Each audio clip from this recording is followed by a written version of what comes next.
Yes, reka ndusheho kongera kukwifuriza ibihe byiza ndetse n'igicamunsi cyiza aho ukurikiranye inkuru za Kamatoki TV nge ndetse Imana Jean Bosco tubana mu nkuru nk'izi ngizi. Ntabwo nari mperutse ariko ndongeye ndagarutse uyu munsi kugira ngo dukomeze inkuru zacu za buri munsi. Ni ibiki bivugwa ibi byose haba muri showbiz ndetse no mu myidagaduro n'ibindi byose byerekeranye n'amakuru abera mu gihugu cy'u Rwanda, ibi byose ngenda mbikugezaho. Uyu munyeshuri muri kubona bamwita Tuyizere Egide wo muri seminari ya Zaza wafatanyije n'uwitwa Emma bakubita Shema Christina w'imyaka 15 bamuziza ko atarangije imirimo y'isuku yari yahawe bikarangira apfuye. Ni abanyeshuri bagera kuri batatu bakurikiranweho iki cyaha cyo gukubita mugenzi wabo bamuziza ngo ko atakoze amasuku nyine nk'igihano yari yahawe na mwarimu, baza kumukubita bikino rero biza kurangira uyu mukobwa Christina w'imyaka 15 apfuye yitabye Imana. Ibi ngibi byababaje ababyeyi ba Christina. Abo banyeshuri rero bo batangiye gukurikiranwa n'ubugenzacyaha RIB ndetse bwamaze kubata muri yombi.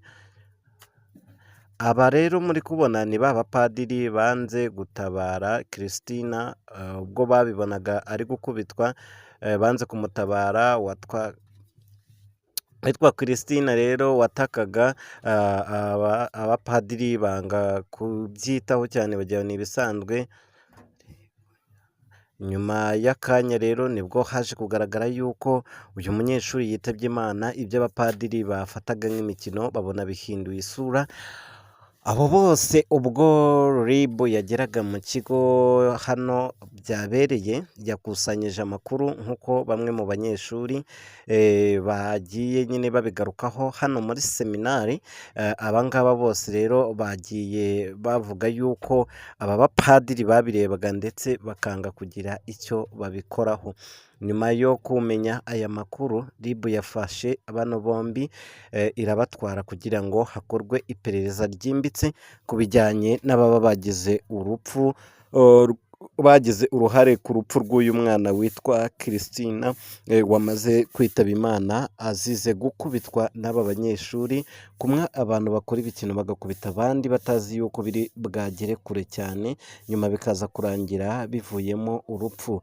Nagira inama rero abantu bose mukurikirana inkuru zacu, buriya umuntu ni ikintu gitoya nubwo mubona tungana kuno, nubwo mubona tugenda kuno, ariko ubuzima ni akantu gatoya. Ushobora gukubita ingumi mu bikino umuntu ako kanya ukabona ahise yuma neza birarangiye, wabonaga weho ari ibikino. Bibaye byiza wajya wirinda rero ibintu nk'ibi by'imirwano kuko ntabwo uba uzi uko biri bwarangire. Umuntu ni akantu gatoya, mbega sinzi ukuntu nabyita, ariko ubuzima burangira mu gihe gito cyane nyine. Nk'uko mubona nyine inzu igorana kuyubaka ariko kuyisenya bigatwara amasegonda makeya cyane, n'umuntu nuko biba bimeze.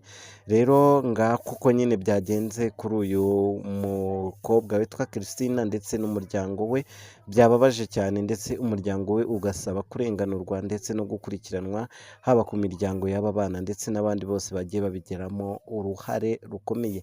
Ikindi rero mwashishikariza abana banyu ni ukwirinda kwijandika mu bintu by'imirwano nk'ibi ngibi mu gihe bari ku masomo ku ishuri, hatazagira umubyeyi usanganizwa inkuru nk'iyi ngiyi y'akababaro y'uko umwana we yaba yagize uruhare muri ibintu nk'ibi ngibi nyine. Ubwo namwe mwumvireho. Ikindi nagira inama, nyamuneka nimuzajya mubona abantu bari